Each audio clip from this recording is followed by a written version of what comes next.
Positive న్యూస్కి స్వాగతం. Buildings act ప్రకారం భవన నిర్మాణ కార్మికులందరూ తప్పనిసరిగా రిజిస్ట్రేషన్ చేసుకోవాలి. బాల కార్మికుల నిషేధ చట్టాన్ని పటిష్టంగా అమలు చేయాలి. జిల్లా కలెక్టర్ శ్రీమతి రాజకుమారి గనియా.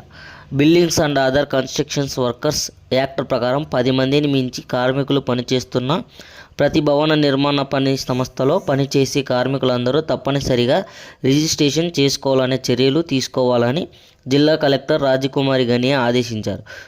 శుక్రవారం కలెక్టరేట్లోని వీడియో కాన్ఫరెన్స్ హాలులో భవన నిర్మాణ మరియు ఇతర నిర్మాణ కార్మికుల సంక్షేమ చట్టం 1996 నియమాలు 1998పై జిల్లా స్థాయి కోఆర్డినేటర్ కమిటీ సమావేశం నిర్వహించారు. ఈ సమావేశంలో కార్మిక శాఖ commissioner Venkateswarlu, assistant commissioner Ushinisha Begum, సంబంధిత శాఖల అధికారులు పాల్గొన్నారు.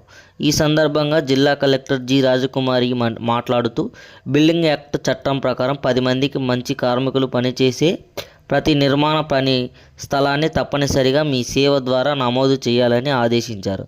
భవన నిర్మాణ పనులు విషయంలో ప్రతి నెల 10వ తేదీలోగా సెస్ జమ చేయాలి.